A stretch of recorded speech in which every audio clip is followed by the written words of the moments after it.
No.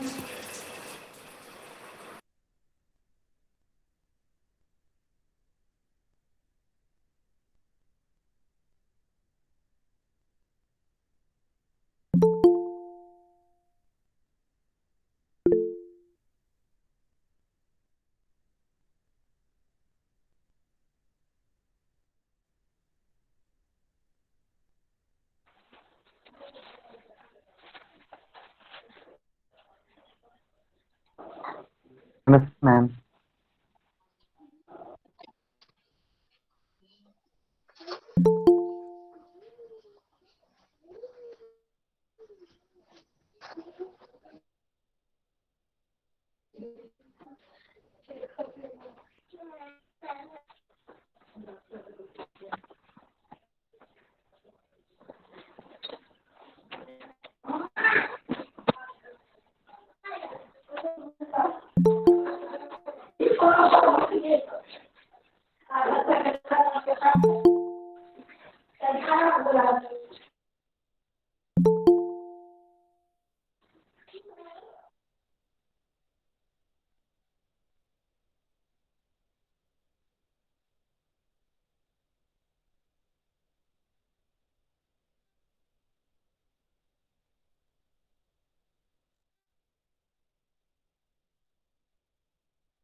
Ma'am sir जुड़ गए हैं।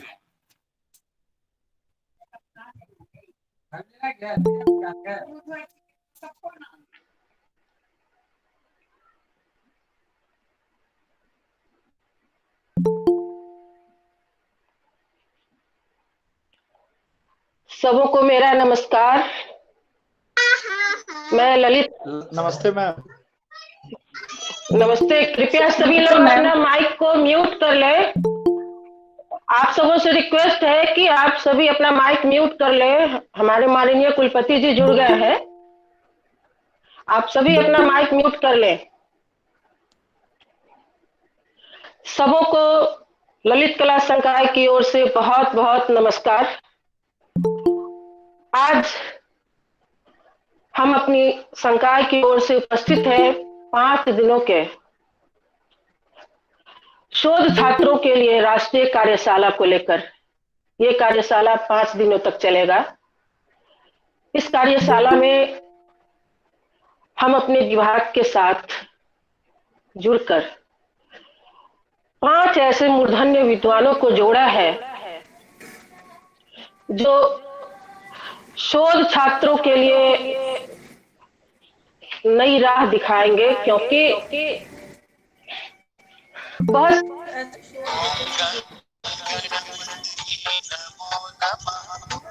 ऐसे शोध होते हैं जिसके लिए हम सबों को तरह तरह के आयाम ढूंढने पड़ते हैं।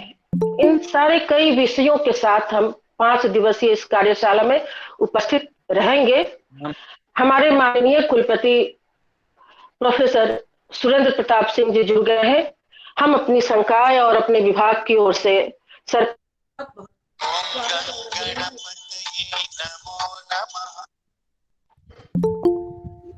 और हम सर से आशीर्वचन लेने से पूर्व एक बहुत ही हर्ष का विषय बताना चाहते हैं।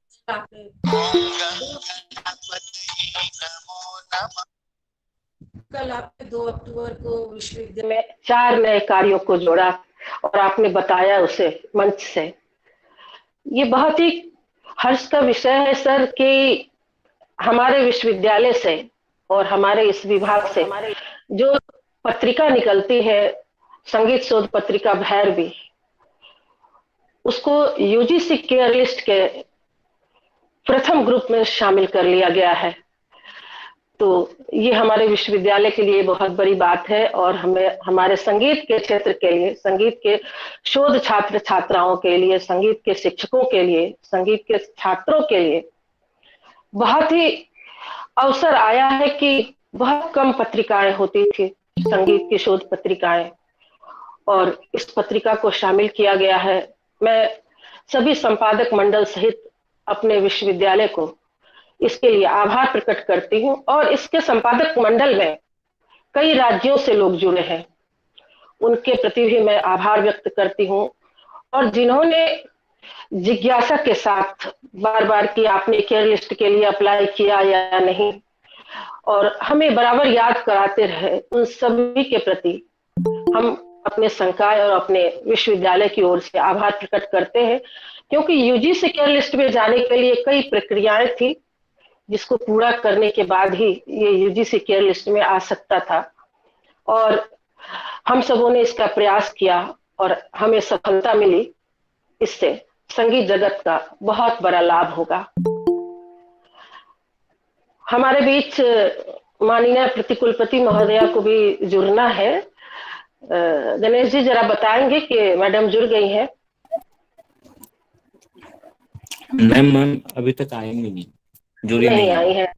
अच्छा, हाँ हाँ जी। तो आज के इस राष्ट्रीय कार्यशाला में कई राज्यों से बच्चे जुड़े हैं। मुझे अभी तुरंत ही पंजाब से थोड़ी देर पहले फोन आया था, दिल्ली से भी बच्चे जुड़े हैं, और बड़ी जिज्ञासा के साथ 2-3 दिनों से, जब से इस कार्यशाला को हम सबों ने ठाना है, बहुत ही जिज्ञासा के साथ और इन विषयों के साथ उनकी उत्कंठा और उनकी जिज्ञासा बहुत ज्यादा बन गई, और बार बार वो पूछते रहे। तो हमने कहा नहीं, ये ऑनलाइन ही हम करेंगे, ऑफलाइन नहीं कर पाएंगे, क्योंकि बहुत सारी व्यवस्थाएं हैं, दूर से बच्चों को इकट्ठा करना और फिर इतने सारे रिसोर्स पर्सन्स को इकट्ठा करना इस कोरोना काल में संभव नहीं है। लेकिन हम सभी जीवंत होकर इस कार्य को करेंगे और करते रहे हैं। हमारा विभाग हमेशा इस कार्य को करता रहा है कि संगीत जगत में संगीत के छात्रों, संगीत के शिक्षकों, संगीत के शोध छात्रों को कितना अधिक से अधिक लाभ मिल सके, अधिक से अधिक जानकारी मिल सके, हम सभी इसके लिए प्रयासरत रहते हैं। आज के इस राष्ट्रीय संगोष्ठी में हमारे बीच माननीय कुलपति महोदय उपस्थित है। हम अपने विभाग और अपने संकाय की ओर से उनका स्वागत और अभिनंदन करते हुए उनको ये बताना चाहते हैं कि आज जो हमारे बीच शोध के लिए 5 दिन जो उपस्थित रहेंगे, वो रिसोर्स पर्सन है प्रोफेसर सुधा सहगल। ये प्रोफेसर है और सूफी संगीत की विदुषी गायिका भी है। ये Dayalbagh national institute deemed university Dayalbagh Agra में प्रोफेसर के पद पर कार्यरत है। हमारे दूसरे विशेषज्ञ जो कल होंगे वो है डॉक्टर राजेश केलकर जी।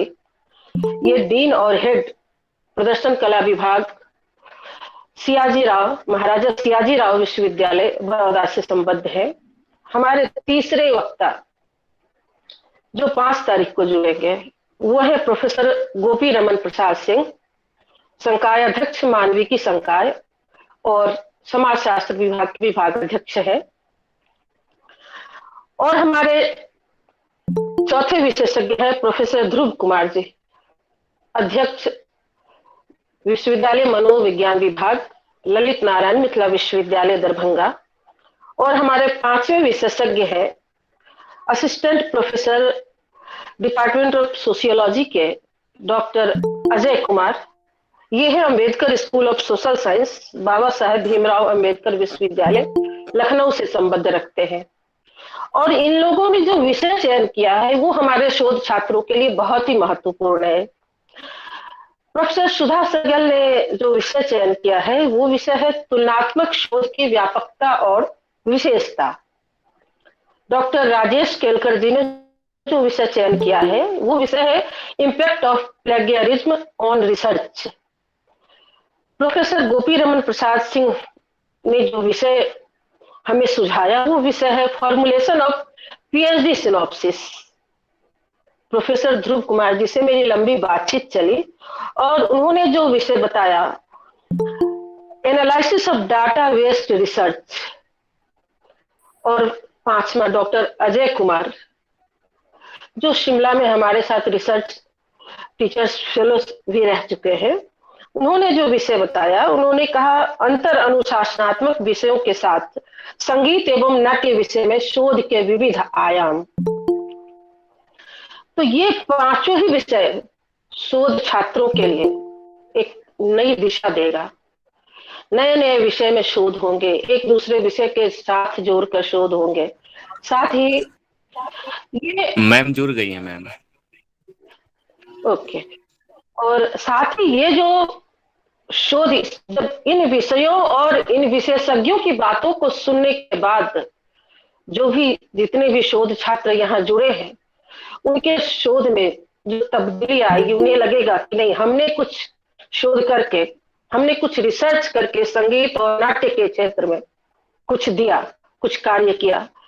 हमने 5 दिवसीय कार्यशाला का उद्देश्य यही रखा है, और जितने भी देश से जुड़े शोध छात्र हैं, उनके लिए शोध से संबंधित जो भी बातें हैं, वो सारी चीजें इन 5 विषयों में समाहित होकर निकलेगी और उनके लिए एक नई राह देगी। हम उन सभी शोध छात्रों से ये अनुरोध करते हैं कि आप उद्देश्य परक शोध करें, जिसका एक उद्देश्य हो, और बाकी हम और आगे 5 दिनों में बात करेंगे। हम बहुत ज्यादा वक्त ना लेते हुए, हमारे बीच हमारे माननीय प्रतिकुलपति महोदय भी जुड़ गई हैं, हम उनका स्वागत और अभिनंदन करते हैं। और हम सबसे पहले माननीय प्रतिकुलपति महोदय से महोदया से ये आग्रह करना चाहते हैं कि आप आशीर्वचन के 2 शब्द हम सभी जुड़े हुए शिक्षकों और प्रतिभागियों को दें। प्रोफेसर डॉली सिन्हा जी, माननीय प्रतिकुलपति महोदया, आपका आशीर्वचन हमें चाहिए।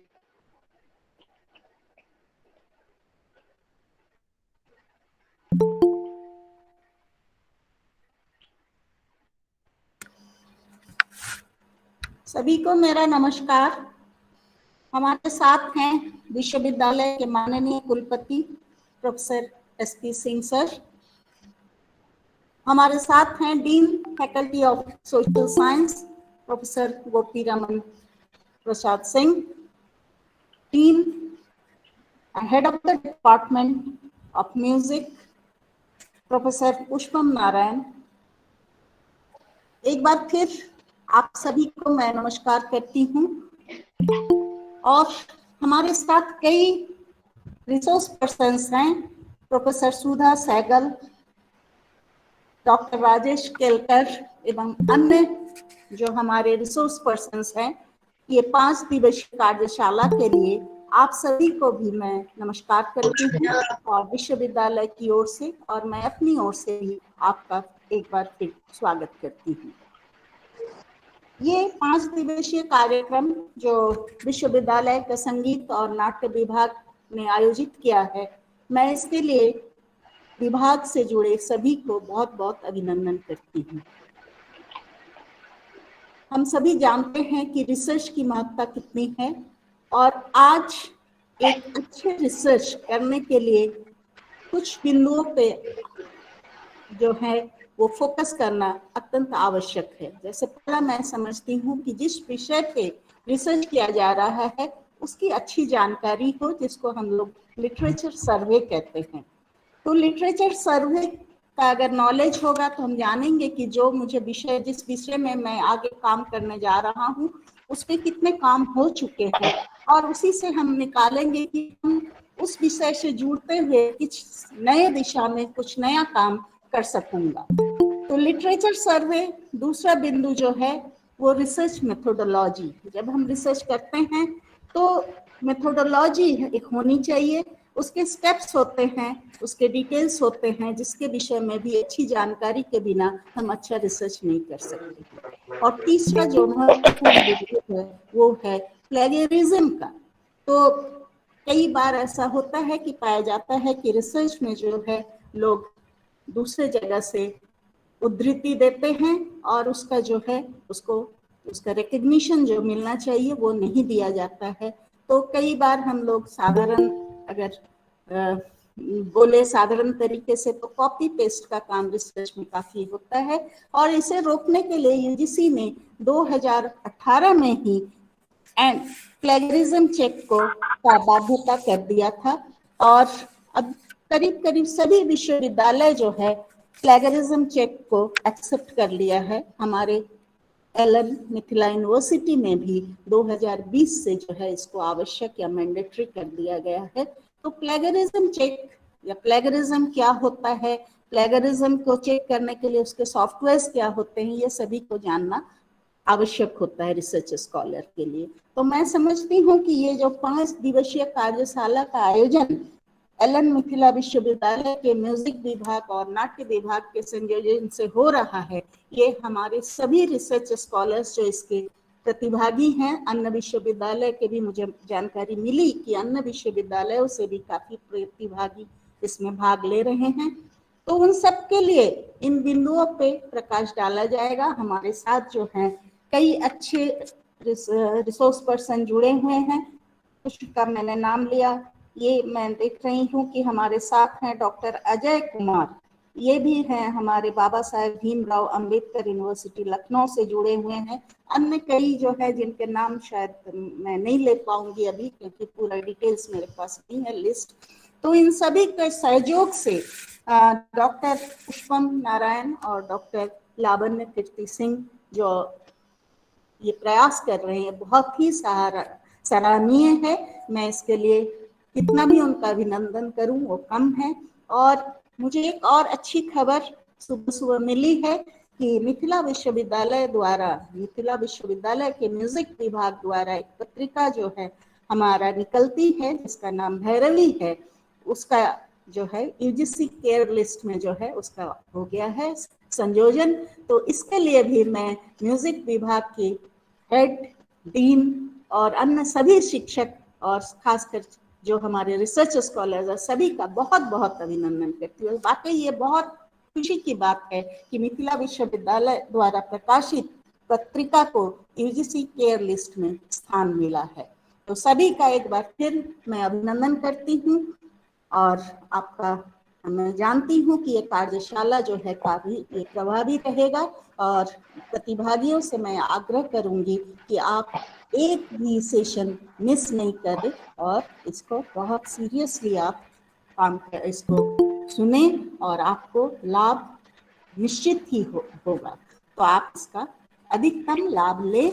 और एक बार फिर मैं अपनी शुभकामनाओं के साथ आपका धन्यवाद करती हूँ। धन्यवाद। धन्यवाद मैडम। हम सभी प्रतिदिन 1 घंटे का ही वर्कशॉप रखा है क्योंकि विभाग में भी इवैल्यूएशन चल रहा है और भी कई सारे कार्य चल रहे हैं, लेकिन ये नियमित 5 दिनों तक चलेगा और बहुत सारी जानकारियां मिलेंगी क्योंकि हमारे पास जो विशेषज्ञ हैं उनके पास ज्ञान का अपार भंडार है। वो बड़े ही मूर्धन्य है, अच्छे वक्ता है, अच्छे रिसर्चर है। तो हमने बहुत ही सोच समझ के उनके साथ डिस्कशन करके इन विषयों को रखा है। अब हमारे बीच हमारे माननीय कुलपति महोदय उपस्थित हैं। हम उनसे अनुरोध करते हैं कि सर आप हम सबों को अपना आशीर्वचन दें। हमारे बीच अभी 93 पार्टिसिपेंट्स जुड़ चुके हैं और जुड़ते चले जा रहे हैं। सर आपको बहुत स्वागत है। ललित नारायण मिथिला विश्वविद्यालय, मेरी आवाज आ रही है आप सब तक? जी सर आ रही है।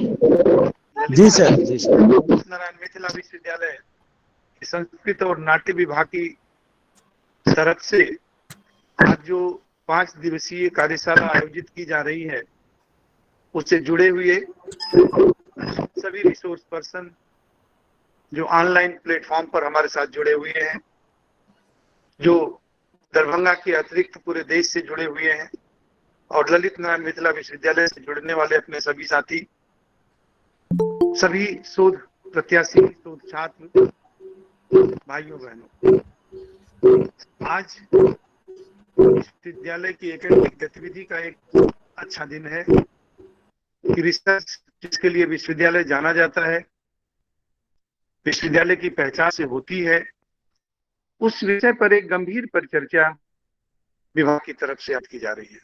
मैं बधाई देता हूँ आयोजक टीम को, हेड ऑफ द डिपार्टमेंट को, सभी लोगों को जो आज ई प्लेटफॉर्म पर हमारे साथ जुड़े हुए हैं।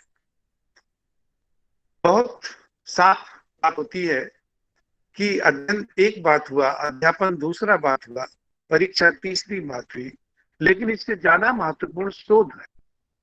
और शोध का जो महत्वपूर्ण पक्ष है वो उसका आउटकम है, जो उसको कोट किया जा रहा है, जो उसका आउटकम निकल रहा है। कितने लोग आपके शोध को अध्ययन कर रहे हैं, उसको रेफरेंस बना रहे हैं, कितने लोग आपके शोध को कोट कर रहे हैं, जो आगे की रिसर्च का बेस बन रहा, आगे काम आ रहा। ये सारी बातें बड़ी महत्वपूर्ण होती हैं।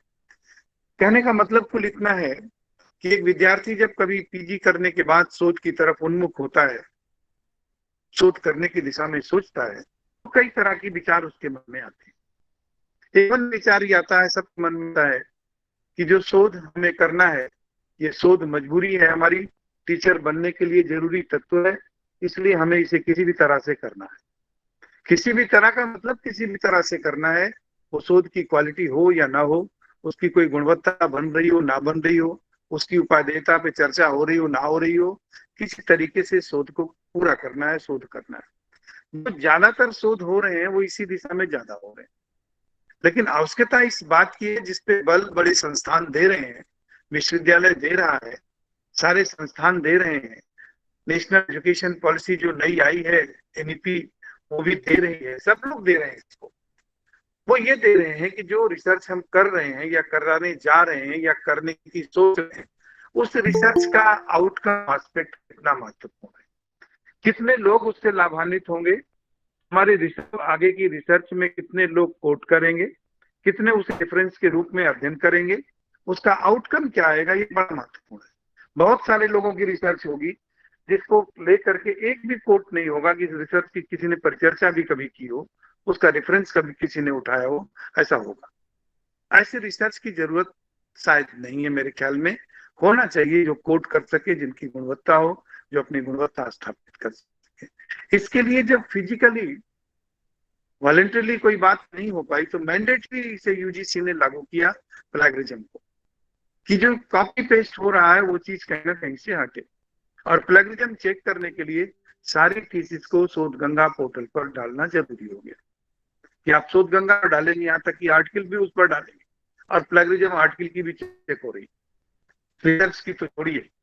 तो जो मानक बना, जबरदस्ती का मानक आप कह लीजिए या मैंडेटरी मानक कह लीजिए, अब वो ऑब्लिगेटरी नहीं रहा, एक मानक की आपकी शोध में न्यूनेस कैसे आए, रेफरेंस कैसे अच्छे आए, आपकी शोध की क्वालिटी कैसे अच्छी हो।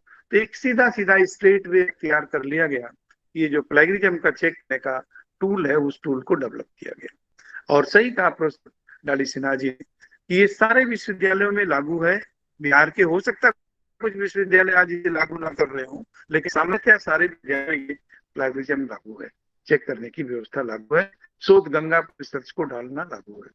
क्योंकि कई बार ऐसा होता है कि 10 साल पुरानी, 15 साल पुरानी, 20 साल पुरानी थीसिस का चैप्टर उठा करके उसी स्कीम को दोबारा शब्दों के साथ बदल करके डाल दिया गया। लेकिन जब आप प्लेगरिज्म पर जाएंगे ये चीजें सामने क्लियर होकर के आएंगी। बात अब सिंपल सी होती है कि जब इतनी महत्वपूर्ण चीज शोध है, तो शोध की जो परिकल्पनाएं बनती है या शोध की जो भूमिका तैयार की जाती है, उस भूमिका के बारे में विद्यार्थी को पहले बता दिया जाए, उसे उसकी सम्यक जानकारी आ जाए, वो अच्छे रूप से उसको जान ले। इस मामले में ये कार्यशाला एक अच्छी कार्यशाला बनने जा रही है कि जो शोध के 3 पार्ट आप कह सकते हैं मोटा मोटी तरीके से। नंबर 1 उसका इंट्रोडक्टरी पार्ट है शोध का, कि आप कैसे उसको इंट्रोड्यूस कर रहे हैं अपने सब्जेक्ट को, उसकी जो सेटिंग कर रहे हैं, कैसे इंट्रोड्यूस कर रहे हैं, कैसे इंट्रोडक्टरी पार्ट आप ले रहे हैं। उसी इंट्रोडक्टरी पार्ट में शोध की डिजाइन भी आती है, शोध का ऑब्जेक्टिव भी आता है, उसी में लिटरेचर का रिव्यू भी आता है। ये सब इंट्रोडक्टरी पार्ट के हिस्से हैं कि जहां से आप अपने शोध के टॉपिक की डिजाइन प्रिपेयर कर रहे हैं। कैसे शोध की डिजाइन आप बनाएंगे, कैसे शोध का मेकअप आप करेंगे, ये उसका इंट्रोडक्टरी पार्ट शोध का हुआ।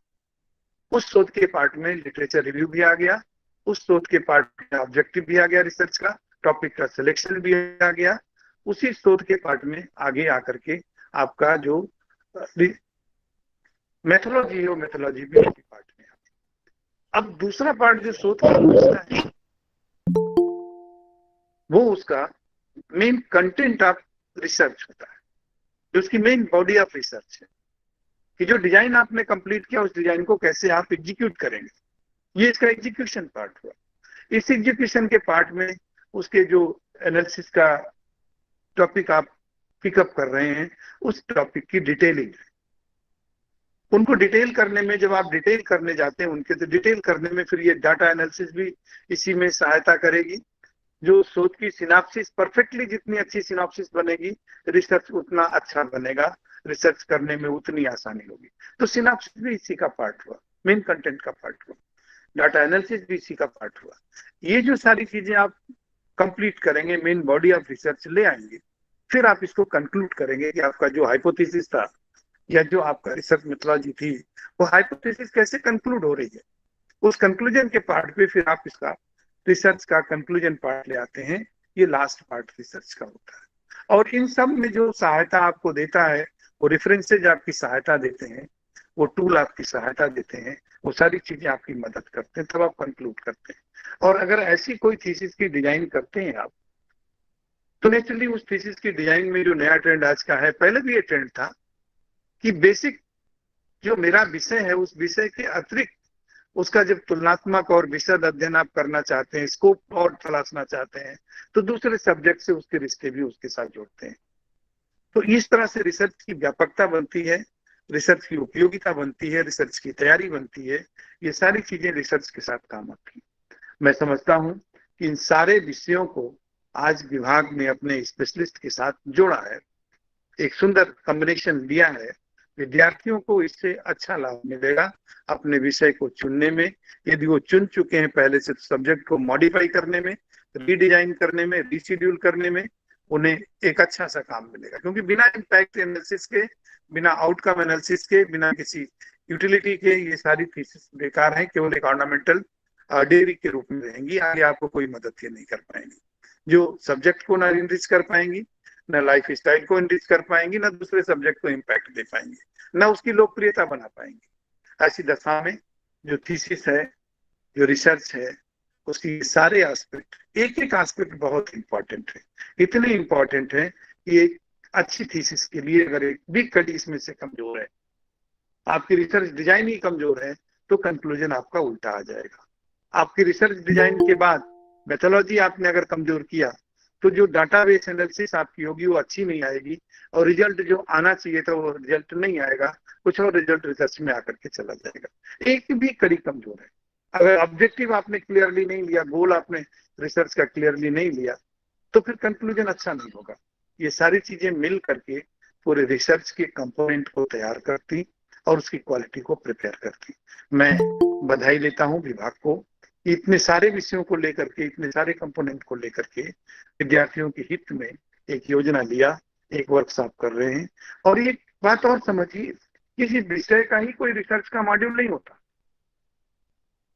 ये मॉड्यूल बड़ा विशद है, वो सोशल साइंस में भी जा सकता है और साइंस में भी जा सकता है, ह्यूमैनिटीज में भी जा सकता है। आजकल ह्यूमैनिटीज की थीसिस इसलिए बेहतर नहीं हो पा रही कि घिसी पिटी पर थीसिस जनरेट की जा रही, क्रिएट की जा रही है। ज्यादातर लालित्य पर है या कथा पर है, इसी तरह से पीएचडी उसकी जनरेट हो रही है, जिसका कोई बहुत सार्वजनिक महत्व नहीं बन पाता है। तो ये समझने की बात है, सोचने की बात है, इस दिशा में प्रयास करने की बात है कि जो थीसिस हमने लिखी है, जो थीसिस हमने तैयार की है, वो थीसिस केवल ऑर्नामेंटल ना हो, उसकी जो यूटिलिटी एस्पेक्ट है, जो उसकी उपयोगिता का पक्ष है, सार्वजनिक पक्ष है, वो बड़ा मजबूत होना चाहिए, वो बहुत स्पष्ट होना चाहिए। मैं पुनः एक बार विभाग को इतने सुंदर कार्य के लिए बधाई देता हूं, और अपने सभी साथियों का जो इससे ऑनलाइन ऑफलाइन जुड़े हुए हैं हमारे साथ, सबका साधुवाद सबको प्रेषित करता हूं। और बहुत बहुत धन्यवाद आपको इतने सुंदर कार्यक्रम करने के लिए, इससे जुड़ने के लिए। नमस्कार।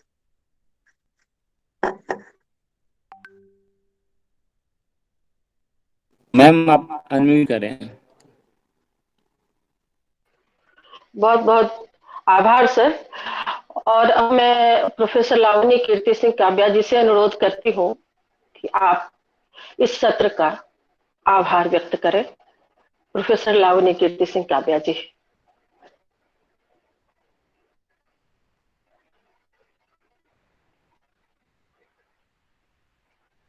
हेलो। हाँ हाँ जोड़ रही हूँ। हाँ हाँ हाँ, आप आभार व्यक्त कर दें। जी। हाँ।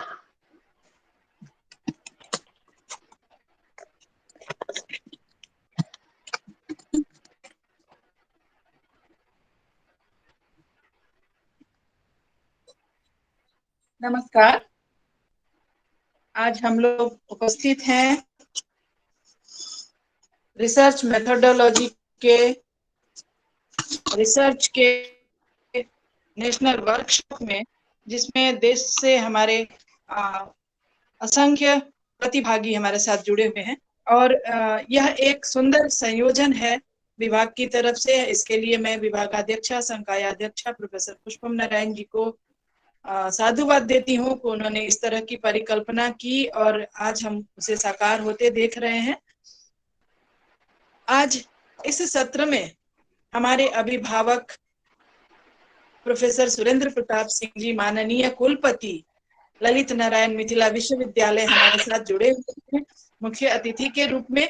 मैं उनके प्रति किन शब्दों में आभार व्यक्त करूं, असमर्थ इतने को पार नहीं हूं कि जब भी हम लोगों ने विभाग की ओर से कोई कार्य किया है उसमें आपका महत्वपूर्ण सहयोग प्राप्त हुआ है, उसके लिए निर्देश प्राप्त हुआ है, आपने उसमें सहमति जताई है और प्रेरणा भी दी है हम लोगों को कि हम ऐसे कार्य करते रहें।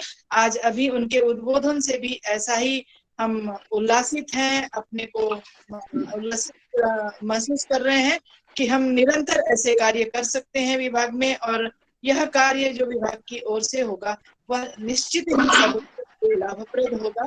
छात्रों को, शोधार्थियों को हित में रखकर किया जाने वाला कार्य होता है। मैं अपने माननीय कुलपति जी को बहुत बहुत आभार व्यक्त करती हूँ और भविष्य में भी हम इसी तरह की आशा रखते हैं कि आपका यह सहयोग हमें निरंतर मिलता रहेगा। बहुत बहुत आभार सर आपका।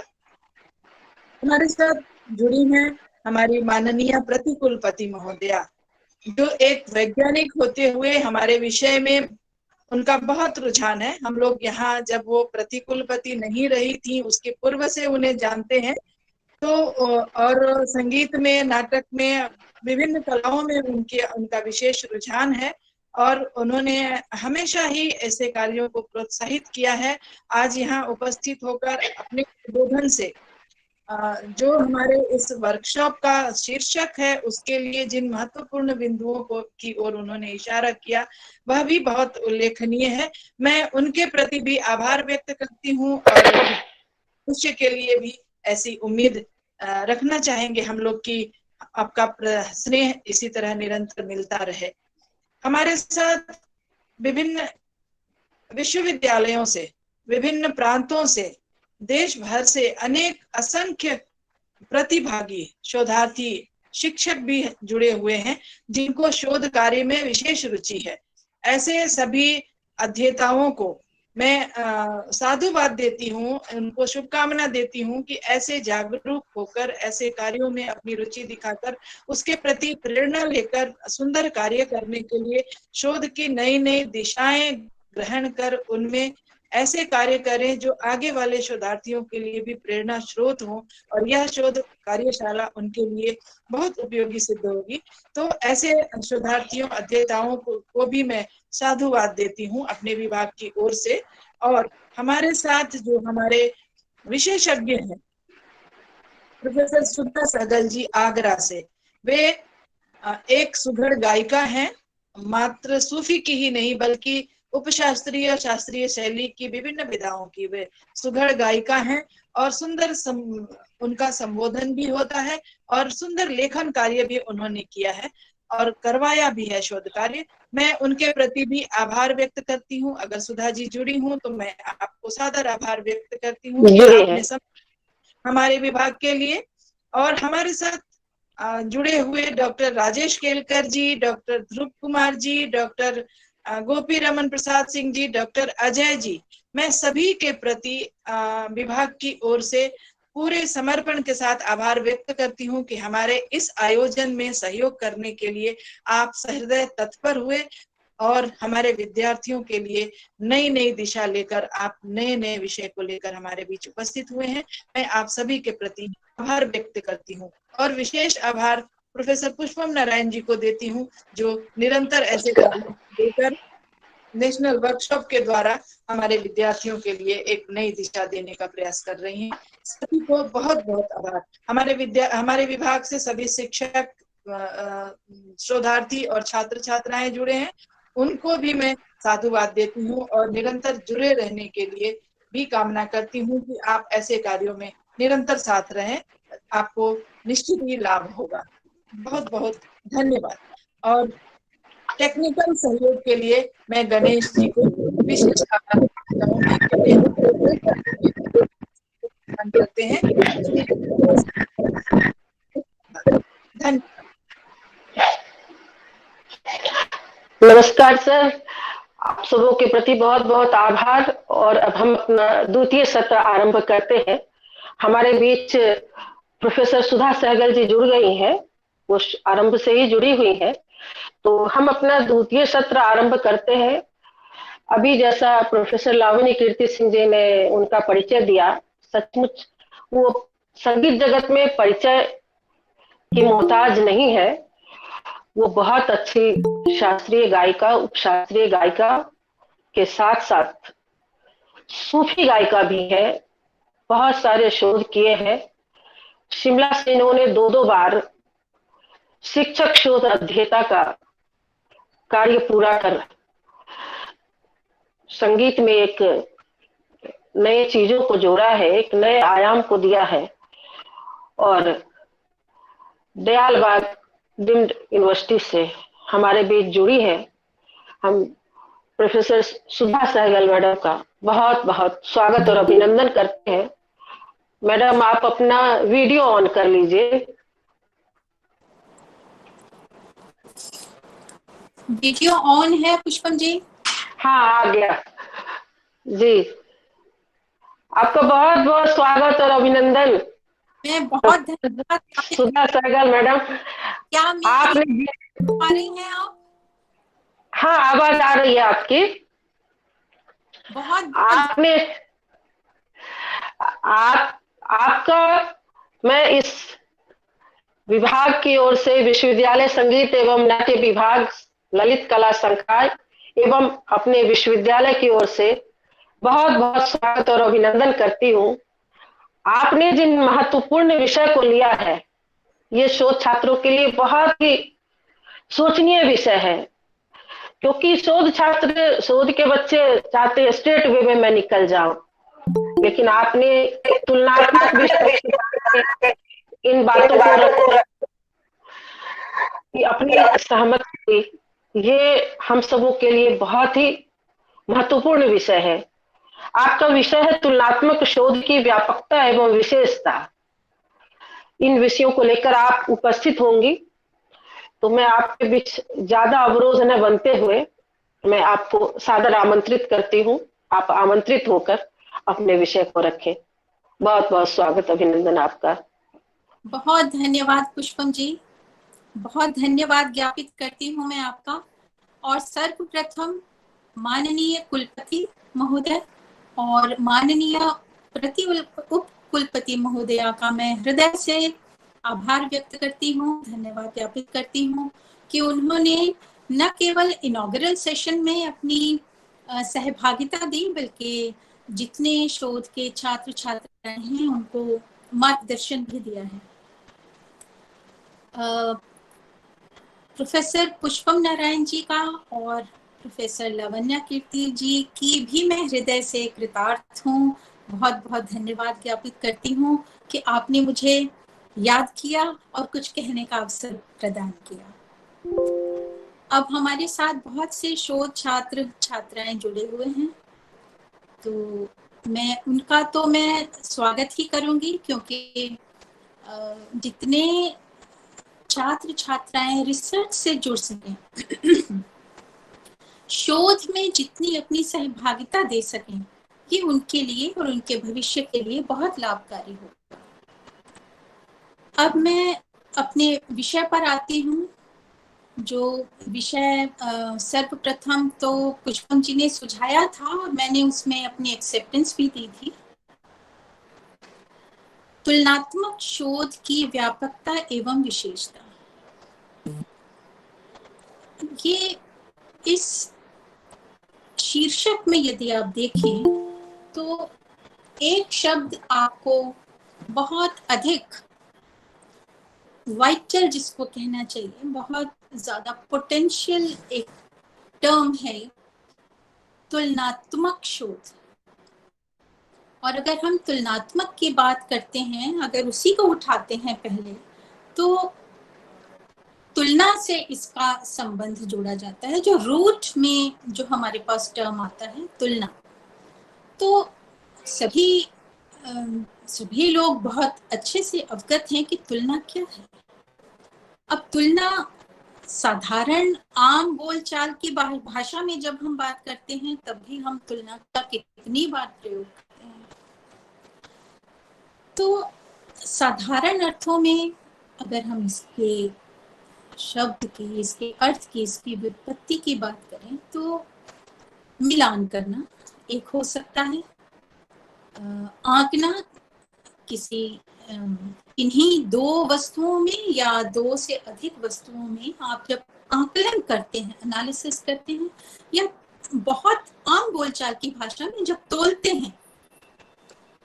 अब तोलना क्या हुआ? जब आप किसी एक निश्चित परिणाम पर पहुंचने के लिए जब कुछ पदार्थों के अंतर्गत या वस्तुओं के अंतर्गत जब तोला जाता है तो ये देखा जाता है कि बराबरी कहाँ पर है, हम बराबर कहाँ हैं, एक निश्चित परिमाण के लिए हम बराबर कहाँ आते हैं, कौन सी चीज अधिक भारी है या कौन सी चीज हल्की है, या उसकी अगर दोनों को बराबर लेकर के आना हो तो उसमें क्या किया जाना चाहिए, या वो अपनी जगह सही है। तो साधारण अर्थों से निकलकर हम ये विशिष्ट अर्थों की तरफ जब जाते हैं तो हम एक रिसर्च के हम स्टेप को फुलफिल करते हैं। विशिष्ट अर्थ क्या हो? जब हम विशेष रूप से किसी शब्द के एप्लीकेशन को देखते हैं, हम केवल मीनिंग वहां नहीं देख रहे हैं, हम वहां पर उसका एप्लीकेशन देख रहे हैं, वो कैसे लागू किया जा रहा है या उसका प्रयोग कैसे हो रहा है, वो प्रयुक्त कैसे हो रहा है, हम क्या क्या उसमें देख रहे हैं। हम समानताएं देख रहे हैं, विभिन्नताएं देख रहे हैं, हम उसका परिमाण देख रहे हैं, हम किसी मापदंड पर कुछ वस्तुओं को या पदार्थों को तोल रहे हैं। तो ये हम विशिष्ट अर्थों में जब बात करते हैं तुलना की, तो हम बहुत सी कैरेक्टरिस्टिक्स को हम एनालाइज करते हुए चलते हैं। अब तुलना शब्द का प्रयोग, बहुत सुंदर प्रयोग तुलसीदास जी ने अपने रामचरितमानस में किया है कि तुले न ताहि सकल मिली जो सुख लव सत्संग। बराबरी की जो मैं बात कर रही हूँ वो आपको यहाँ पर परिलक्षित होगी कि तुले न ताहि सकल मिली जो सुख लव सत्संग। सत्संग के पल सकल पदार्थों से नहीं की जा सकती, या उसकी बराबरी या उसको आंका नहीं जा सकता, जबकि एक पल है हमारे पास। तो उन्होंने बराबरी सकल पदार्थ एक तरफ रखे और एक पल सत्संग का एक तरफ रखा।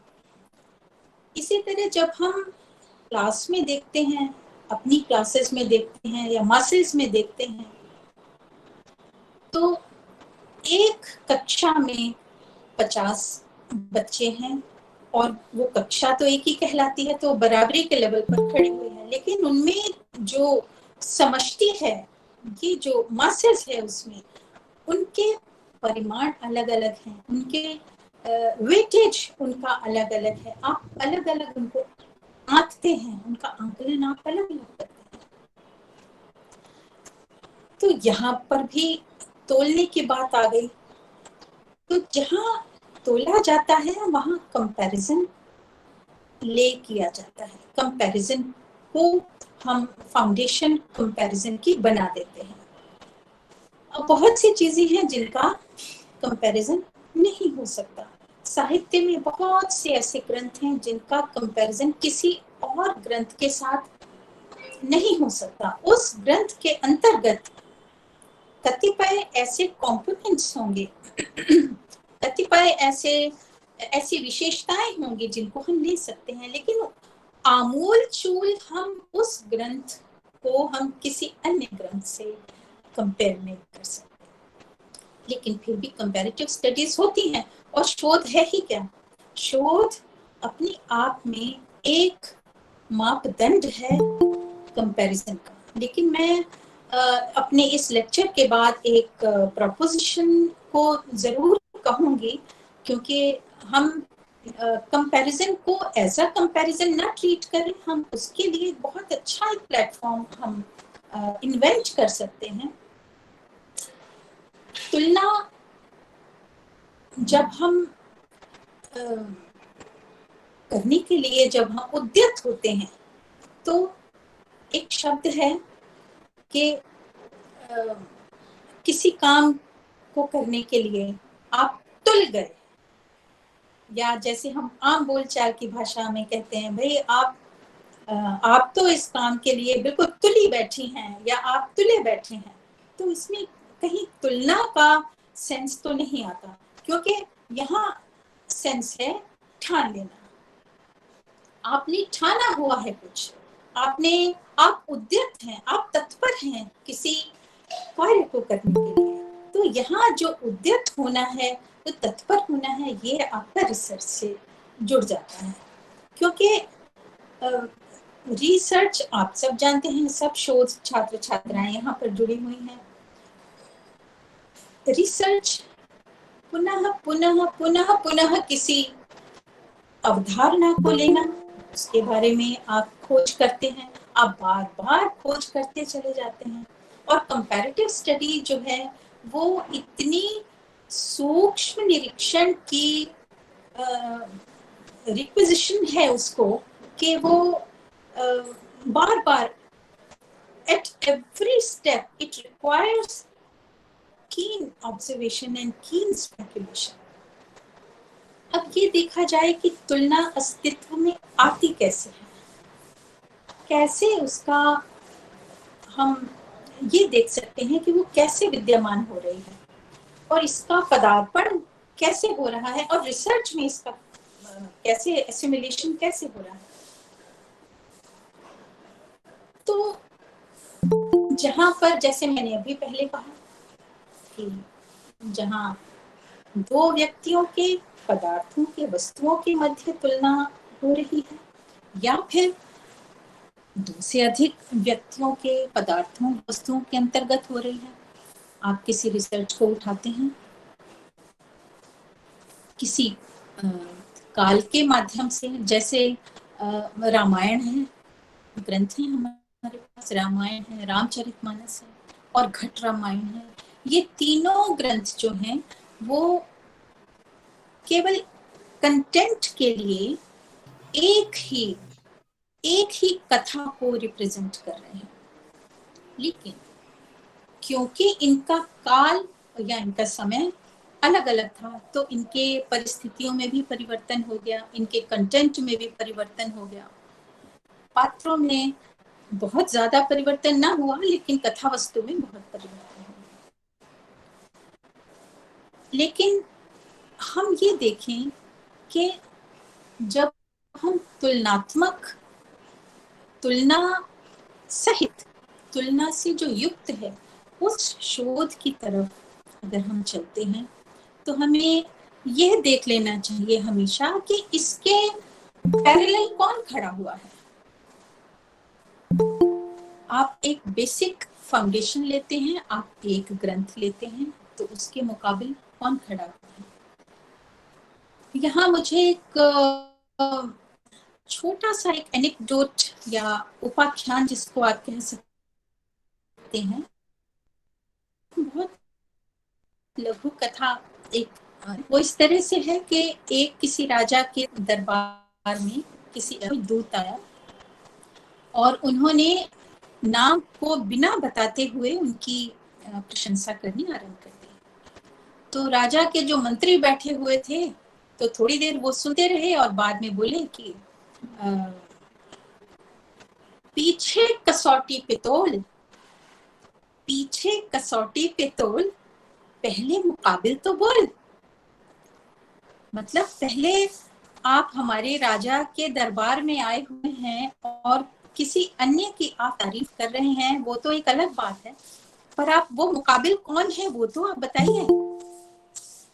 तो उन्होंने तारीफ के साथ, प्रशंसा के साथ उनका जो नाम था वो लेना शुरू किया।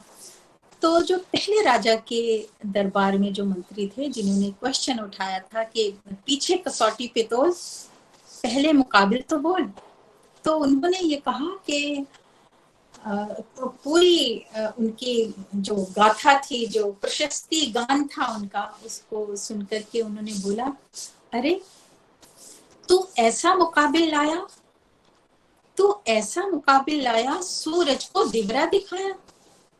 मतलब आपने कंपैरिजन किया तो क्या किया, आपने सूर्य के समान प्रतापी राजा के सामने, दिए के समान राजा का आपने गुणगान का बखान किया।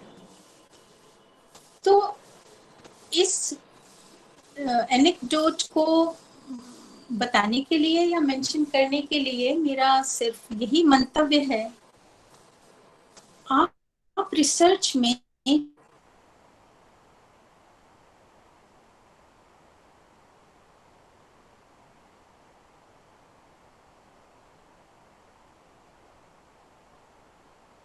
कहीं भी कुछ वहां ये देखिए कि कहीं समानता होनी चाहिए, या तो काल की समानता हो, या कंटेंट की समानता हो, या उन ग्रंथों के या रचनाओं के अंतर्गत कुछ ऐसी बात हो, भाषा की समानता हो। तो ये देखा जाए कि ये समानता बैठती कहाँ है, और कहीं तो समानता है और कहीं विभिन्नता तो अवश्य होगी, लेकिन इतनी विभिन्नता ना हो कि हम 10वीं शताब्दी के ग्रंथों का कंपैरिजन आधुनिक काल के हम रचनाओं से कर रहे हैं, क्योंकि वहां आपको बहुत भारी अंतर मिलेगा। जैसे मैंने अभी बताया कि एक कक्षा है या एक कोई समूह है, एक किसी कारखाने में वर्कर्स काम कर रहे हैं, बहुत बड़ा ग्रुप है, तो कहने को तो उस फैक्ट्री के अंदर, उस कारखाने में बहुत से वर्कर्स हैं, वो एक मासेस का रूप ले लेते हैं यदि आप रिसर्च की तरफ चलते हैं तो। लेकिन उस बड़े ग्रुप में से आप कितने छोटे ग्रुप को सिलेक्ट करते हैं अपनी स्टडी के लिए, ये आपको स्वयं ही करना होगा, क्योंकि तुलना करने के भी कुछ प्रमेय हैं जिनके थ्रू आप तुलना कर सकते हैं। जैसे थ्योरम्स क्या है, थ्योरम्स हम इनकी जब बात करते हैं तो ये सिद्ध कैसे किया जाए कि तुलना कैसे होनी चाहिए, तो ये हमें प्रत्यय के द्वारा। अब प्रत्यय क्या है, आपने भाषा की दृष्टि से प्रत्यय जरूर पढ़ा होगा, उसके उदाहरण भी जब आप छोटी क्लासेस में रहे होंगे आपने जरूर उनके उदाहरण दिए होंगे, जैसे अपनापन या गाड़ीवान या कोचवान। तो इसमें गाड़ी और प्लस वान को आप गाड़ीवान बताते हैं, शब्द तो एक ही है लेकिन उसके बाद में आ रहा है, गाड़ी के बाद आ रहा है, आप जोड़ रहे हैं वहां पर। तो जहां पर प्रति अर्थात साथ में या उसके साथ चलने वाला, आया मतलब चलने वाला, कोई भी कारक होगा, कोई करने वाली, उसको जोड़ करके चलने वाली कोई कैरेक्टरिस्टिक होगी, वहां तुलना हो सकती है। वो प्रमेय है तुलना का।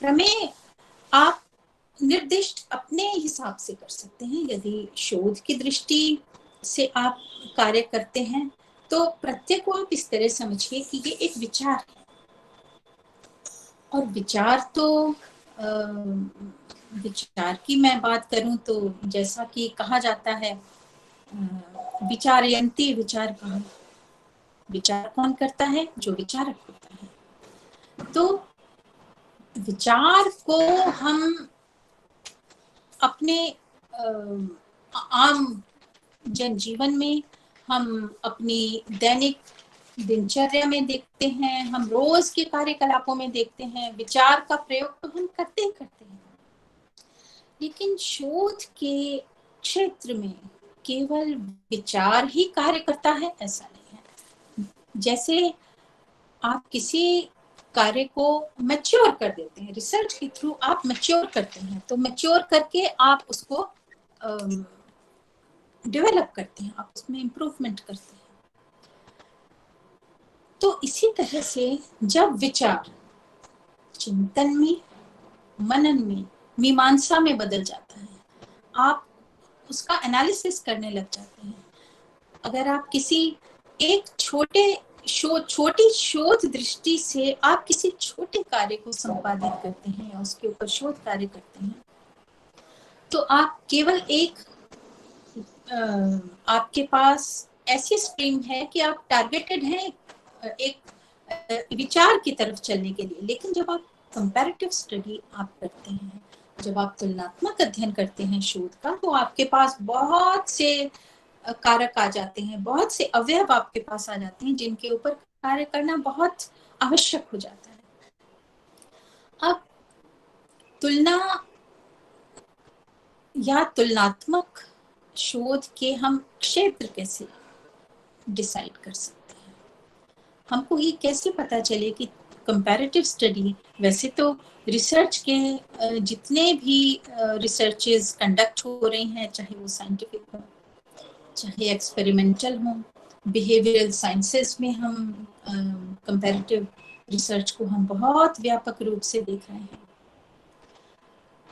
और ह्यूमैनिटीज में जैसा कि सम्माननीय कुलपति महोदय ने अभी मेंशन किया था कि उतना ह्यूमैनिटीज में रिसर्च का हम अपग्रेडेशन उस लेवल तक नहीं देख रहे हैं जितना होना चाहिए, क्योंकि हमारी फाउंडेशन जो है वो व्याख्यात्मक है। हम डिस्क्रिप्टिव रिसर्च करते हैं, हम आलोचनात्मक रिसर्च करते हैं, हम केस स्टडीज के ऊपर भी डिपेंड करते हैं, हम हिस्टोरिकल स्टडीज या हिस्टोरिकल रिसर्च की तरफ भी चलते हैं।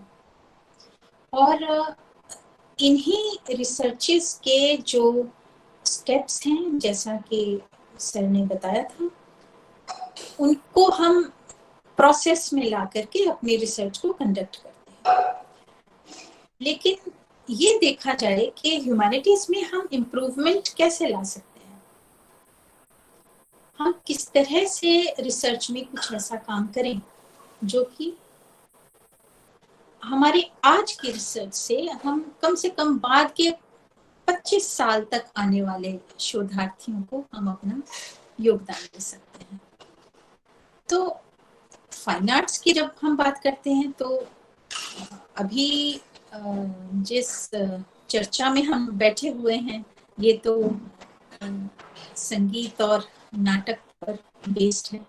अन्यथा फाइन आर्ट्स में तो हम चित्रकला की भी बात करते हैं। चित्रकला से जुड़े हुए भी बहुत से हमारे चित्रकला और संगीत से जुड़े हुए बहुत से आयाम हैं, उनके ऊपर हम चर्चा कर सकते हैं।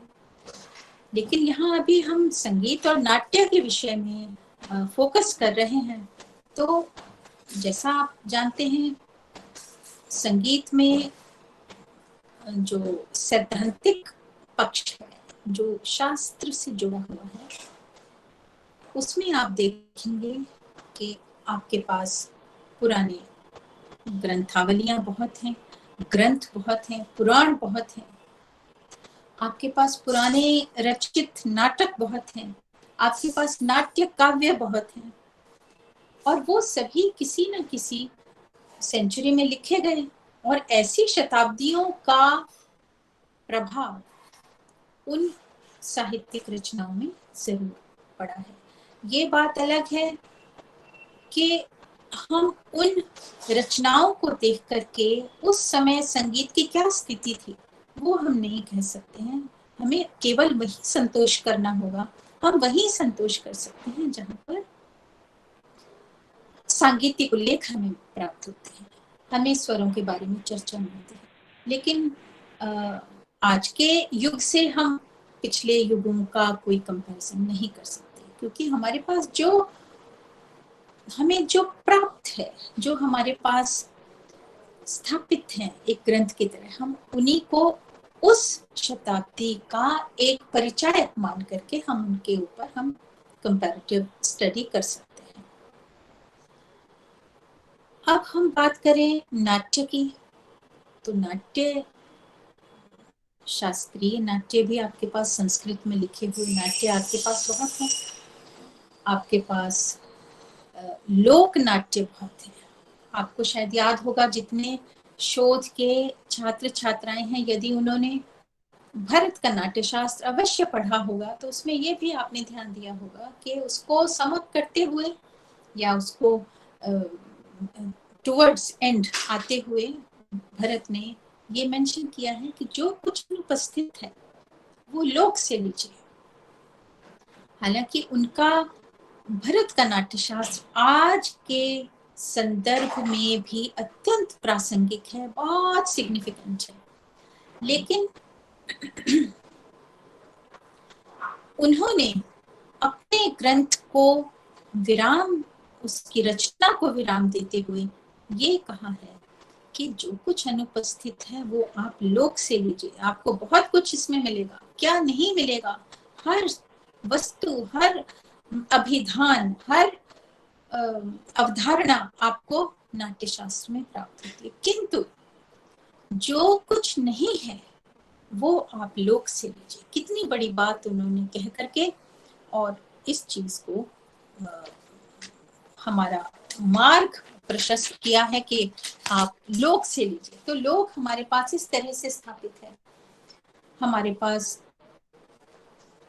भारत में कितनी संस्कृतियां हैं, उन सभी संस्कृतियों की अपनी अपनी भाषाएं हैं, उनकी अपनी अपनी साधारण बोलियां हैं, भाषा के अंतर्गत बोली जाने वाली अलग अलग बोलियां हैं, और सभी एक से बढ़कर एक हैं, सभी में बहुत गहराई है, और सब जीवन के अत्यंत सघन एक्सपीरियंसेस, अनुभवों से निकली हैं सभी बोलियां, और सब लोक बोलियां हैं। लोक शैली को इंट्रोड्यूस करने वाली सारी बोलियां हैं। तो ऐसे में आप देखिए भारत के सभी प्रांतों में, जितने प्रांत आपको भारतवर्ष में मिलेंगे उन सभी में आप लोक नाट्यों को भी देखेंगे। नाटक, जैसा मैंने अभी पहले कहा, नाट्यशास्त्र तो हमारे पास एक बहुत वृहद रूप में एक ऐसा ग्रंथ है जिसको देखकर हम ये कह सकते हैं कि इस ग्रंथ में संगीत, जो हम सम्यकता की बात करते हैं, गीतम वादम तथा नृत्यम की बात करते हैं, न केवल वो है बल्कि वो नाट्य के परिप्रेक्ष्य में बैठे हुए हैं सब, और नाट्य सम्मिलित करता है। तो नाट्य अपने आप में बहुत समृद्ध है। नाट्य अपने आप में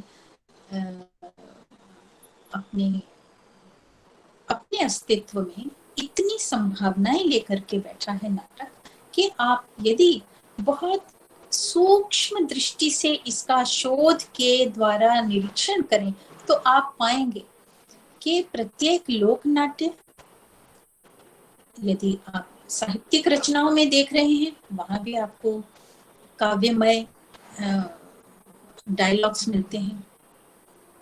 उनको गाने का क्या तरीका है वो भी आपको प्राप्त होता है, स्वरावलियों के माध्यम से आपको गाने का तरीका मालूम होता है। फिर बात आती है लोक नाट्यों की। मैंने बात की तो लोक नाट्य जब से लोक है तब से नाट्य है। इसकी ऐतिहासिकता को आप किसी भी संवाद के ऊपर ही काम करें तो बहुत अच्छा काम हो सकता है। जैसे दोहे हैं, चौबोले हैं, चौपाइयां हैं, कड़ा, लावनी, दौड़, बहरे तवील, और बहुत रेखते, गजल, मसनवी, शेर, छंद, ये कवित, सवैये, ये सब इतनी काव्यमय शैलियां हैं, लेकिन वो स्वतंत्र रूप में तो नहीं आपको दिखाई देंगी, लेकिन वो एक नाटक के अंतर्गत वो संगीतमय होकर के एक और विशेषता है लोक नाट्यों की कि वे सभी संगीतमय हैं। कोई लोक नाट्य आप देख लीजिए, किसी प्रांत का आप देख लीजिए, मैं दावे से ही कह सकती हूँ, हालांकि बहुत इसमें कहीं कहीं कुछ प्रतिशत ऐसे लोक नाट्य प्राप्त होते हैं जहाँ केवल संवाद को कहा जाता है, लेकिन फिर भी उनकी मंशा ये होती है कि इसको भी अगर हम संगीत में कर देते तो बहुत अच्छा होता है। आपके पास आपका बचपन का अनुभव होगा, जितने शोध के छात्र छात्राएं भी जुड़े हुए हैं, सबने अपने घरों में रामचरितमानस का पाठ होते हुए सुना होगा। आप सभी को दोहे और चौपाइयों की म्यूजिकल कॉम्पोजिशन के बारे में बहुत अच्छी से जानकारी होगी। तो मेरा कहने का अर्थ ये है कि लोक नाट्यों में कंपैरेटिव स्टडी की बहुत पॉसिबिलिटी है, आप बहुत अच्छे से कर सकते हैं, और इतने आपको कंपोनेंट्स मिलेंगे जिनमें आप केवल एक चौबोला ही आप उठा लें तो उसमें आपको इतने प्रकार के चौबोले मिल जाएंगे कि आप उनका आपस में कंपैरिजन कर सकते हैं। आप किसी भी चौबोले का कंपैरिजन किसी गजल के शेर से नहीं कर सकते, लेकिन चौबोले का आप comparison with in the premises of Chobola, you can very well do adequate comparison between the possibility of Chobola. आप दोहे ले सकते हैं, दोहों की आप बात कर सकते हैं, उनकी कॉम्पोजिशंस की बात कर सकते हैं, वो किस तरह से कौन कौन से लोक नाट्यों में प्रयुक्त हो रहे हैं वो आप कर सकते हैं, क्योंकि ये रिसर्च का एरिया तो ये फोक ड्रामास का ही है। आप स्वांग देखिए, हमारे यहाँ हरियाणा में भी स्वांग का प्रयोग होता है, उत्तर प्रदेश में भी स्वांग का प्रयोग होता है, राजस्थान में भी स्वांग का प्रयोग होता है, लेकिन ये तीनों कैटेगरीज जो हैं वो एक दूसरे से कहीं ना कहीं थोड़ी भिन्न भी होती हैं, उनको गाने का स्टाइल अलग होता है, इनके जो कंटेंट्स हैं, इनके जो कॉम्पोजिशनल कंटेंट्स हैं, इनके जो म्यूजिक को जो म्यूजिक की भाषा में, संगीत की भाषा में कहते हैं कि बरतने का जो इनका स्टाइल है वो अलग है। यहाँ बहुत अच्छा कंपैरेटिव स्टडी हो सकती है। और इसी तरह से आप लोक संगीत में भी देख सकते हैं, आपने बहुत रिसर्चेस देखी भी होंगी, अभी तक बहुत कंडक्ट हो भी चुकी हैं, लेकिन आपको क्योंकि कुछ नया करना है, कुछ आपको नया देखना है, कुछ आपको नवीन तथ्यों का आपको उद्घाटन तो करना ही है, तो ऐसी स्थिति में जबकि आपको कुछ क्वालिटी देनी है, आपके पास कुछ ऐसा आपके हाथ में आए कि आप उसको कह सकें कि ये तात्विक है। तात्विक अर्थात जो तत्व लिए हुए हो, जो तत्व प्रधान तत्व आप बहुत अच्छे से समझते हैं कि आपने इतना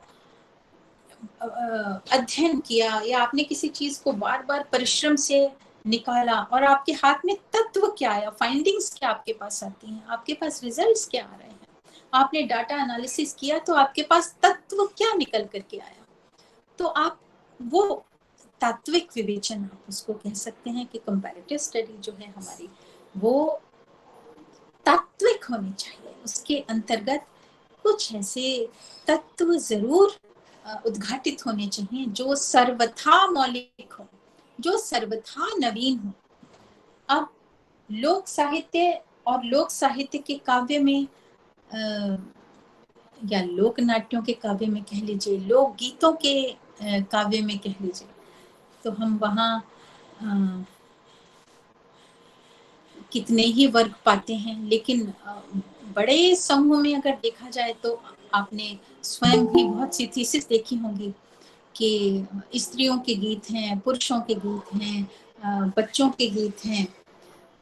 तो बाल वर्ग के गीत क्योंकि थोड़े और रिदमिकल होते हैं, उनके लिए खास तौर से लिखे जाते हैं, लेकिन स्त्रियों के गीत हैं वो नेचुरल है, बहुत बहुत बहुत नेचुरल है, बहुत स्वाभाविक है और बहुत स्वाभाविक प्रतिक्रिया के परिणाम स्वरूप समक्ष आते हैं।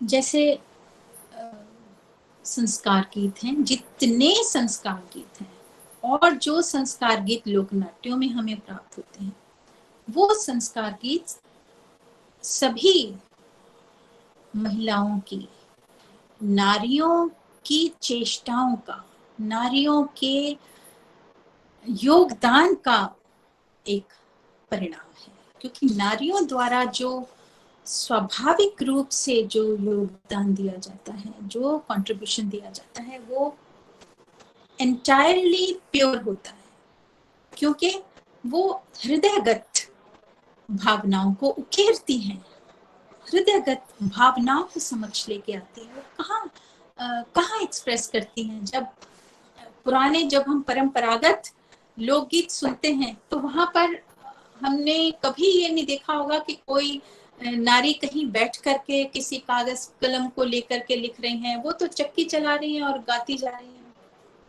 पानी भर रही हैं तो गाती जा रही हैं, खेत में काम कर रही हैं तो गाती जा रही हैं। तो रचनाकार तो सबसे पहली वही है और संगीत के गुरु सबसे पहले वही है।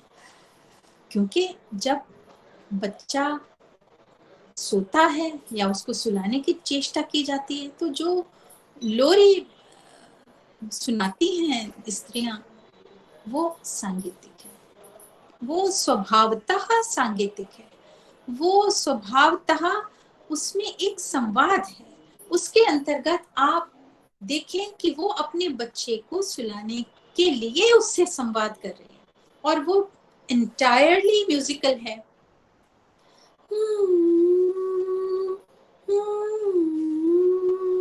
इस तरह की सभी जगह मैंने देखा है, जितनी माएँ अपने छोटे बच्चों को सुलाती हैं वो इसी टोन का, इसी मॉड्यूलेशन का प्रयोग करती हैं। जबकि अगर इसे स्वर के माध्यम से देखा जाए, रे धा सा, इस तरह से आप निकाल सकते हैं। तो किसी ने किसी नारी को, किसी माँ को ये नहीं बताया कि आप तो सुर में गा रही हैं, लेकिन वो गा रही हैं क्योंकि वो स्वाभाविक है। वो ईश्वर प्रदत्त दिए गए, ईश्वर द्वारा दिए गए कार्य को सांगीतिक रूप में कर रही हैं, बच्चे से संवाद कर रही हैं। तो संवाद तो वही स्थापित हो गया। यही चीजें जो स्वभावगत हैं, जो संस्कार गीतों में आपके पास अलग अलग अनुष्ठान, अलग अलग पर्वों के, त्योहारों के आपको लोकगीत प्राप्त होते हैं, उनके अलग अलग कॉम्पोजिशंस प्राप्त होती हैं, उनके गाने के तरीके आपको पता चलते हैं, वाद्यों का आपको पता चलता है, तो आप वहाँ कंपैरेटिव स्टडी बहुत आराम से कर सकते हैं, बहुत अच्छी तरह कर सकते हैं, बहुत विशद रूप में कर सकते हैं। तो इस तरह से कंपैरिजन शोध के क्षेत्र में करना, शोध के क्षेत्र में ये कंपैरिजन करना कि हम बराबर में किसको लेके आ रहे हैं, 2 गायन शैलियों के अंतर्गत, 3 गायन शैलियों के अंतर्गत, 4 गायन शैलियों के अंतर्गत हम कंपैरेटिव स्टडी कर रहे हैं, या हम 2 लोक नाट्यों को ले रहे हैं, 3 लोक नाट्यों को ले रहे हैं, 4 लोक नाट्यों को ले रहे हैं, या फिर हम रंगमंच की बात करते हैं। रंगमंच, ये नाम अपने आप में बहुत व्यापक है। जैसे रंगमंच का इतिहास आप देखें तो बहुत पुराना नहीं है, तो लेकिन रंगमंच ने बहुत सी संभावनाएं हमारे लिए छोड़ी हैं। समाज के लिए एक नया प्लेटफॉर्म रंगमंच ने जोड़ा है, और शोध के लिए आपके पास एक बहुत सशक्त प्लेटफॉर्म है जो कि रंगमंच कहलाता है। यह भी पूरी तरह से सांगीतिक है। यहाँ भी यदि आप देखें तो बीच बीच में आपके जो विदूषक आएंगे या पात्र अपने संवाद करेंगे, जो पार्श्व में जो संगीत होगा वो तो अपने आप में सशक्त होगा, लेकिन बहुत सी ऐसी विधाएं हैं जिनके अंतर्गत आप संवादों में आप संगीत का प्रयोग करते हैं। तो ये रंगमंच की अपनी एक नवीन शैली है जिसपे आप काम कर सकते हैं। इसे आप काल में बांट सकते हैं। इसे आप 20वीं शताब्दी के 15 वर्षों में रंगमंच के अंतर्गत आए परिवर्तनों का तुलनात्मक अध्ययन कर सकते हैं। तो सामाजिक परिप्रेक्ष्य में आप तुलनात्मक अध्ययन कर सकते हैं। संगीत एवं नाट्य के संदर्भ में आप धार्मिक परिप्रेक्ष्य में संगीत और नाट्य का अध्ययन कर सकते हैं, तुलनात्मक अध्ययन कर सकते हैं। भाषा का, जैसे मैंने पहले भी कहा, क्योंकि हमारे पास जो प्राचीन हमें ग्रंथ प्राप्त होते हैं, जो प्राचीन रचनाएं हमें प्राप्त होती हैं, वो सभी संस्कृत से संबद्ध हैं।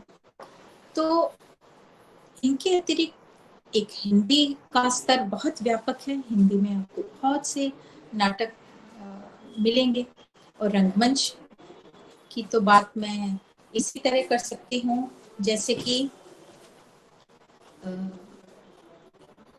आज प्रत्येक भाषा में रंगमंच में आपको रचनाएं प्राप्त हो रही हैं, तो आप उनके अंतर्गत कंपैरेटिव स्टडी कर सकते हैं। तो क्या कथा वस्तु है, आप किसी सेंचुरी को उठा करके, किसी सेंचुरी के अंतर्गत आप किसी कथा वस्तु पर या किसी पात्रों के चयन पर या पात्रों की भूमिका पर आप बहुत अच्छा कंपैरिजन ले कर सकते हैं। और जितना आपके पास लोक नाट्यों में स्कोप है, जितना आप लोक नाट्यों के अंतर्गत कंपैरेटिव स्टडी कर सकते हैं, वो और नाट्यों के अंतर्गत और नाट्य कला के कई कारक हैं, कई उनके और अदर कंपोनेंट्स हैं जिनमें आपको मिल सकती है। लेकिन लोक नाट्यों में आपके पास बहुत स्कोप है जो आप इसमें कंपैरेटिव स्टडी कर सकते हैं। अब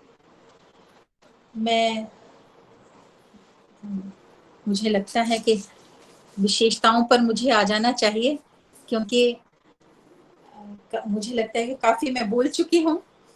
तो क्या विशेषताएं हैं, अब इसकी हम चर्चा कर लेते हैं। कंपैरेटिव स्टडी या तुलनात्मक शोध,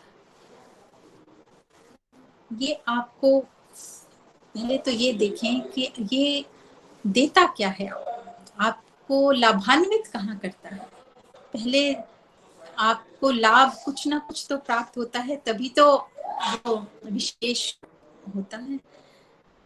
जिस भी तत्व के लिए, जिस भी पदार्थ के लिए, जिस वस्तु के लिए आप प्रयासरत होते हैं और आपको लाभ प्राप्त होता है, तब वो विशेष होती है। अब ये कैसे विशिष्ट है?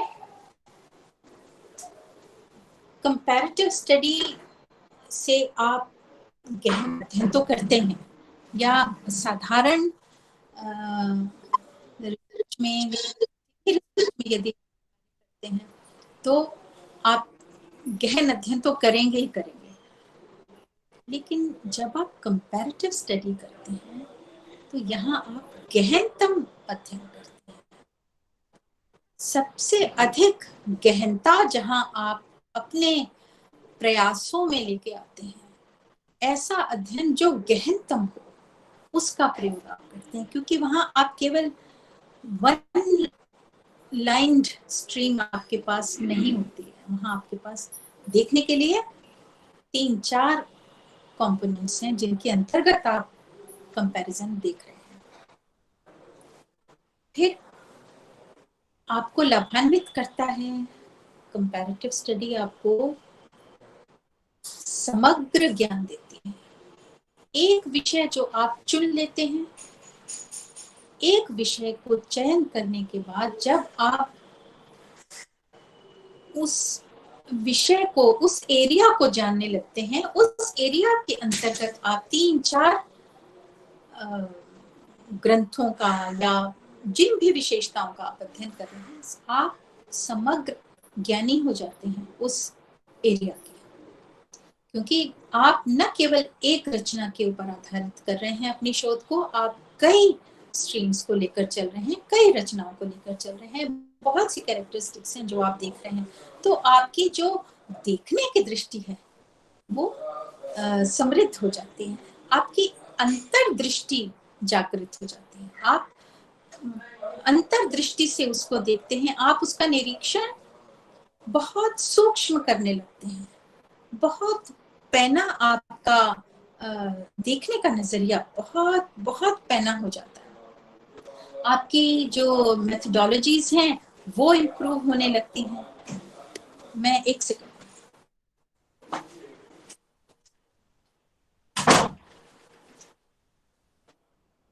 आपके पास जो रिसर्च मेथोडोलॉजी है, आप उस रिसर्च मेथोडोलॉजी में इम्प्रूवमेंट करते हैं, आपके पास जो टूल्स हैं आप उनमें इम्प्रूवमेंट करते हैं, आप नए टूल्स बनाते हैं, आपके पास ऐसे उपकरण जो कि अभी तक हम जो कन्वेंशनल रिसर्चेस में करते आए हैं, जो हम बराबर करते हैं, उनमें आप सोचने लगते हैं, जब आप कंपैरेटिव स्टडी करते हैं तो सोचते हैं कि इस टूल को यदि हम अप्लाई करें तो हमें बेटर रिजल्ट्स मिल सकते हैं।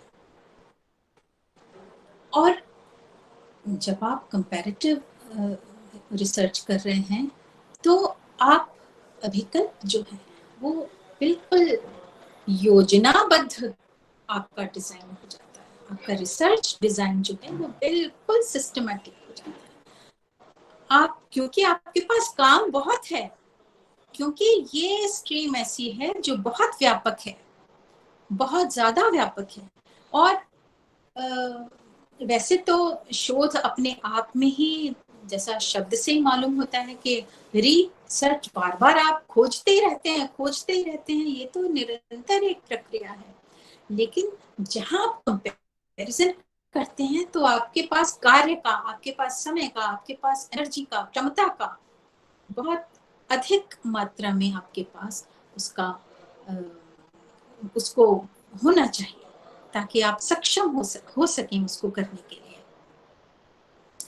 हालांकि ये श्रम साध्य शोध है, कंपैरेटिव स्टडी जो है, तुलनात्मक शोध जो है वो श्रम साध्य है, बहुत अधिक श्रम करने के बाद आप नतीजों पर पहुंचते हैं, लेकिन आप विकसित भी होते हैं, आपका विकास होता है, आपको ज्ञान के माध्यम से आपका विकास हो रहा है, आपको अंतर्दृष्टि आपकी जागृत हो रही है। और अभी जो इनॉग्रल सेशन में प्लेगरिज्म की बात हो रही थी, वो प्लेगरिज्म कंपैरेटिव स्टडी में वो बहुत न्यूनता की तरफ चला जाता है, वहां संभावना प्लेगरिज्म की बहुत कम है, क्योंकि सारा काम आपको करना है, आपको 3-4 रचनाओं के माध्यम से मैं अपनी इस बात को रखना चाहती हूँ कि भविष्य में कभी हमारे इतने शोधार्थी आज जुड़े हुए हैं, भविष्य में कभी आपको अवसर मिलता है या कोई ऐसी संभावना मिलती है तो आप कंपैरेटिव स्टडी न करके वैल्यू बेस्ड स्टडी करें। अपने टाइटल में आप इस टर्म का प्रयोग करें और उसको आप जो पॉलिसी में आता है, कैसे आपकी यूनिवर्सिटी उसको अप्रूव कर दे, तो वैल्यू बेस्ड स्टडी के आपके मापदंड भी अलग हो जाएंगे। आप क्वालिटेटिव रिसर्च तो करेंगे, आपके साथ साथ इसके साथ साथ आप क्वांटिटेटिव रिसर्च की तरफ भी चलेंगे, जहां आपको साइंटिफिक टूल्स भी थोड़े से लगाने का मौका मिल सकता है। जैसे मैंने कुछ टॉपिक्स में ये लिखा है, ध्रुपद गायन शैली की सामाजिक परिप्रेक्ष्य में प्रासंगिकता व तुलना ऑब्लिक मूल्यांकन। तो आप उसे मूल्य से जोड़ दीजिए। किसी भी वस्तु का देखिए, जब तक कुछ मूल्य नहीं होगा तब तक वो मूल्यवान नहीं है। और मूल्य होना केवल धन के संदर्भ में ही नहीं होता, ये गुणों के संदर्भ में भी हो सकता है, उसकी गहराई के संबंध में हो सकता है, उसके अध्ययन के संबंध में हो सकता है, उसके विशेषताओं के संदर्भ में हो सकता है। तो जहाँ तक मैं समझती हूँ कि इन विषयों को जो मैंने अभी दिए हैं, शोधार्थी जरूर इसका लाभ उठाएंगे और इनके आधार पर आप और नए एरियाज बना सकते हैं। तो मैं अब इसको समाप्त करते हुए अपनी बात को, अपने वक्तव्य को समाप्त करते हुए एक 4 लाइनें, 4 पंक्तियां मैं जरूर कहूंगी जो वैल्यू बेस्ड स्टडी से जुड़ी हुई हैं या उसको प्रमोट करती हैं, कि कीमत समझ अपनी और अपने हुनर की, कीमत समझ अपनी और अपने हुनर की, वरना यहाँ मामूली काम भी होते हैं, वरना यहाँ मामूली काम भी होते हैं, और जिन्हें चमकना हो आसमां पे बुलंदी से, जिन्हें चमकना हो आसमां पे बुलंदी से, वो बरसों जमीन में मेहनत की घड़ियां बोते हैं। ये बरसों जमीन में मेहनत की घड़ियां बोते हैं। तो मुझे यही आशा है कि बहुत मेहनत आप लोग करेंगे और शोध के नए एरियाज को आप जरूर उद्घाटित करेंगे और वैल्यू बेस्ड स्टडी को आप प्रमोट करेंगे अपनी शोध में, अपने रिसर्च में, थीसिस, आपकी वैल्यूएबल थीसिस निकल करके आएगी और ना केवल ये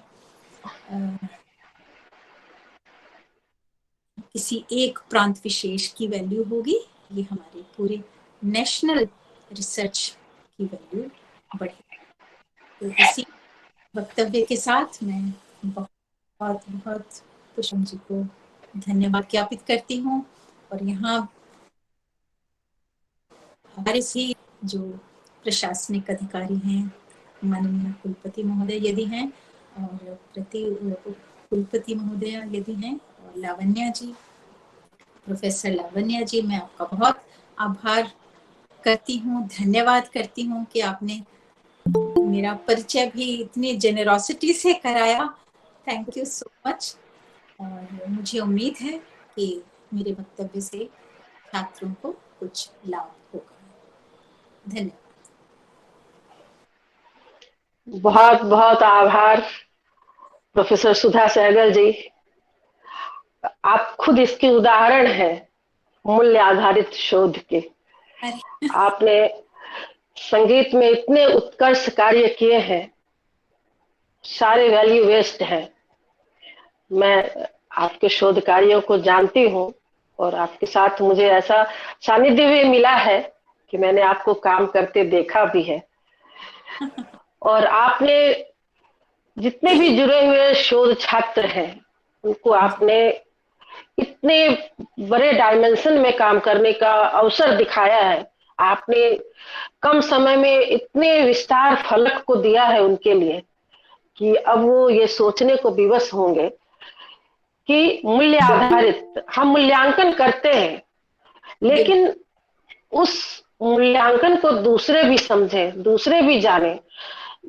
पहली बात तो कि संगीत, नाट्य, इन सब विषयों को अन्य विषय वाले थोड़ा उतने हाई स्टडी का विषय नहीं मानते। हम विश्वविद्यालय से जुड़े हुए हैं, हम सभी जानते हैं कि कितनी परेशानियां होती हैं बच्चों तक इन चीजों को लाने के लिए, बहुत सारे पापड़ बेलने होते हैं। बावजूद इसके हम सभी प्रयासरत रहते हैं तो हम सफलता पाते हैं। हमारे शोध छात्रों